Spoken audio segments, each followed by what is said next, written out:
بسم اللہ الرحمن الرحیم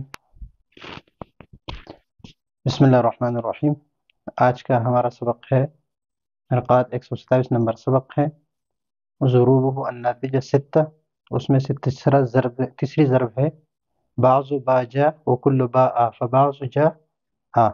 اس کو اس ضرب یعنی ضرب ثالث ہے، ضرب ثالث شکل ثالث اور اس میں سے ضرب ثالث۔ تو اس میں اس کے پہلے ہم مثال لکھتے ہیں۔ مثال اس کے ہے بعض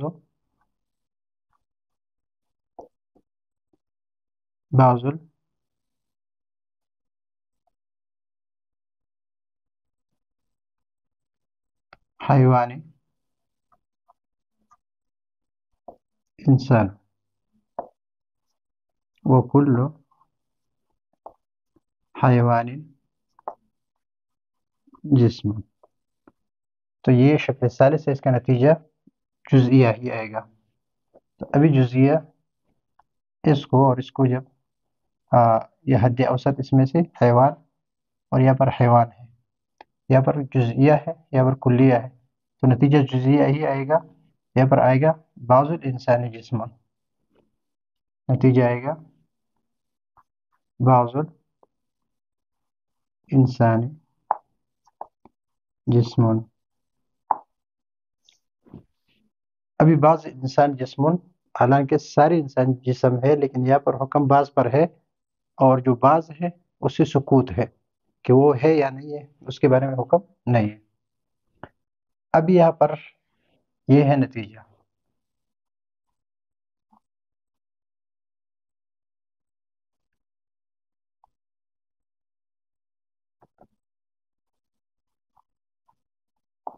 نتیجہ اس نتیجے کو ہم ثابت کریں گے 3 دلائل سے۔ نمبر 1 دلیل عکس صغرا سے، نمبر 2 دلیل خلف سے، اور نمبر 3 دلیل افتراض سے۔ 3 دلائل ثابت کریں گے۔ سب سے پہلے جو دلیل ہے وہ دلیل صغرا ہے۔ دلیل صغرا یہ ہے کہ ہم صغرا کا عکس نکال لیں گے اور اس کے ساتھ کبرا ملائیں گے، تو جو نتیجہ آئے گا اس کو دیکھیں گے، یار اس کے برابر ہے تو ہمارا جو نتیجہ یہ صحیح ہے، اگر برابر نہیں ہے تو یہ ہمارا جو نتیجہ یہ صحیح نہیں ہے۔ تو ابھی ہے بعض الحیوان انسان، بعض الحیوان انسان، تو اس کا عکس آئے گا بعض الانسان حیوان، عکس۔ ابھی اس کے ساتھ یہ کبرا کے ساتھ ملائیں گے، وکل حیوان جسم۔ ابھی یہ بن گئی شکل اول، تو یہاں پر حیوان اور حیوان یہ حد اوسط ہے، حد اوسط ہے۔ ابھی یہ حد اوسط بعض الانسانی جسم، نتیجہ ہے بعض الانسانی جسم۔ تو یہ نتیجہ بالکل مساوی ہے اس کے، بعض الانسانی جسم اور بعض الانسانی جسم، اس کو ہم نے دلیل عکس صغرا سے ثابت کر دیا۔ یہ ہے دلیل عکس صغرا کہ صغرا کا عکس نکال دیا، پھر کبرا کے ساتھ ملا دیا اصل جو کبرا ہے، اور پھر جو نتیجہ آیا وہ یہی نتیجہ اس سے بھی آیا۔ ابھی دلیل خلف سے ثابت کرتے ہیں۔ دلیل خلف میں یہ ہوتا ہے کہ ایک ہوتا ہے مفروض، مفروض ہمارے پاس ہے کل حیوان جسم، مفروض کل حیوان جسم۔ اب یہاں پر ہمارا نتیجہ اور ہمارا مطلوب ہے بعض الانسانی جسم، بعض الانسانی جسم، یہ ہمارا مطلوب ہے اور مدعا ہے ہمارا، مدعا یہ ہمارا مدعا ہے، یعنی آپ کو اس مدعا کو آپ نے اس مدعا کو تسلیم کرنا ہے کہ یہ ہے. اگر یہ تسلیم نہیں کرنا ہے تو ضروری طور پر آپ کو اس کا جو نقیض ہے وہ تسلیم کرنا پڑے گا. مثلا اگر آپ یہ نہیں مانتے کہ بعض الانسانی جسم، تو اس کا جو قضیہ متناقضہ ہے وہ کیا ہے کہ لا شیء من الانسان بجسم، لا شیء من الانسان بجسم، اس کا نقیض کیا ہے؟ نقیض، نقیض النتیجہ. نقیض النتیجہ کیا ہے؟ لا شیء من الانسان بجسم. اور یہ لا شیء من الانسان بجسم کیوں آیا؟ کہ یہاں پر جزئیہ ہے، تو جزئیہ کی نقیض جو ہے وہ کلیہ، اور یہاں پر موجبہ ہے تو یہ سالبہ. تو جزئیہ کا کلیہ اور موجبہ کا سالبہ، تو لا شیء من الانسان بجسم. ابھی اس کو ہم بنائیں گے، یہ جو اصل صغرا ہے بعض الحیوانی انسان، اس کو صغرا بنائیں گے بعض الحیوانی انسان. اور یہ جو نقیضی نتیجہ ہے اس کو کبرا بنائیں گے لا شیء من لا شیء من الانسان بجسم، لا شیء من الانسان بجسم نقیض ہے اس کا. تو اس کا جو نتیجہ آیا یہ شکل اول ہے. اس کا جو نتیجہ آیا بعض الحیوانی لیسا بجسم، بعض الحیوانی لیسا بجسم.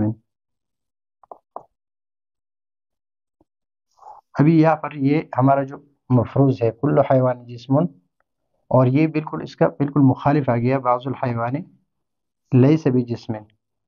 تو یہ بالکل منافات ہیں ان دونوں میں، دونوں میں کیا ہے؟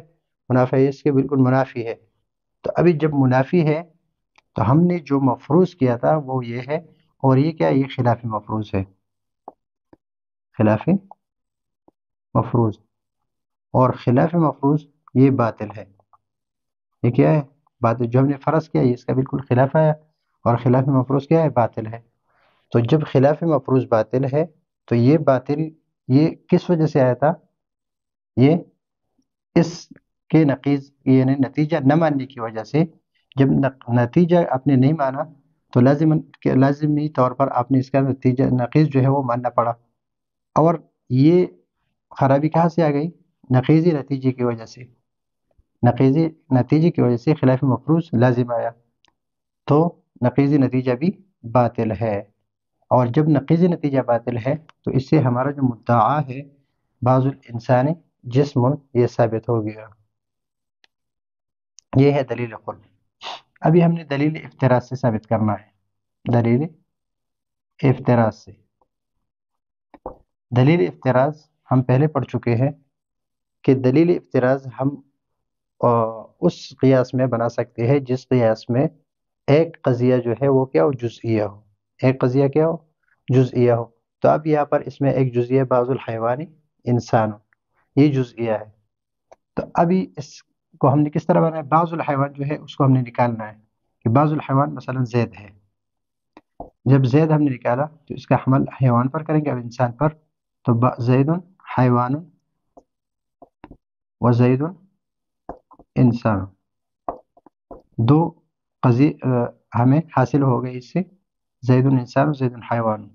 سب سے پہلے ہم نے اس کو اس کے ساتھ ملانا ہے، زید حیوان وکل حیوان جسم. یعنی یہ جو ہمیں حاصل ہو گیا، پہلے زید حیوان کو ہم نے اصل قضیے کے اصل جو قیاس ہے اس کے کبرا کے ساتھ ملا دیا. اس سے جو نتیجہ آئے گا ابھی زید حیوان وکل حیوان جسم، تو اس سے نتیجہ آ گیا کہ زید جسم، زید جسم. اب یہاں پر ہمیں یہ قضیہ شخصیہ آیا، قضیہ شخصیہ. تو قضیہ شخصیہ جو ہے یہ حکم میں کس چیز کا ہے؟ کلیہ کے حکم میں ہے، یعنی کی قوت میں ہے کلیہ کے. تو یہ ہمارے پاس آ گیا کلیہ. اب یہاں پر اس کو یعنی زید جسم کو ہم کبرا بنائیں گے زید انسان کے لیے. تو ابھی زید انسان جو ہے، زید حیوان کو ہم نے یہاں پر لگا دیا، اس سے ہم نے یہ نتیجہ حاصل ہے. ابھی زید انسان جو ہے، زید انسان کا عکس نکال لیں گے. اس کا عکس آئے گا بعض الانسان زید، بعض الانسان زید صغرا، قیاس ہم نے بنا دیا اس کو. اور کبرا کو ہم یہ بنائیں گے زید جسم، یہ کبرا بنائیں گے. ابھی یہ جو ہے اس میں ایجاب الصغرا شکل اول بنا دیا اور کلیہ کبرا، اس لیے کہ قضیہ شخصیہ جو ہے یہ قضیہ کلیہ کی قوت میں ہے. تو ابھی یہاں پر زید اور زید کو جب ہم ہٹائیں گے تو اس کا نتیجہ آئے گا بعض الانسانی جسم، بعض الانسانی جسم. تو ہمارے پاس جو نتیجہ آیا یہ بالکل وہی نتیجہ ہے جو بعض الانسانی جسم سے اور اس سے اور ان تینوں سے ہم نے ثابت کیا، خلاف مفروض سے بھی اور دلیل عکس صغرا سے، دلیل خلف سے، دلیل افتراض سے ہم نے ان کو ثابت کیا اور وہی نتیجہ ہے. جس سے پتہ چلا کہ ہمارا جو نتیجہ ہے یہ صحیح ہے. تو یہ ہے آج کا ہمارا سبق. اگلے سبق کے لیے اجازت چاہتے ہیں. اللہ حافظ.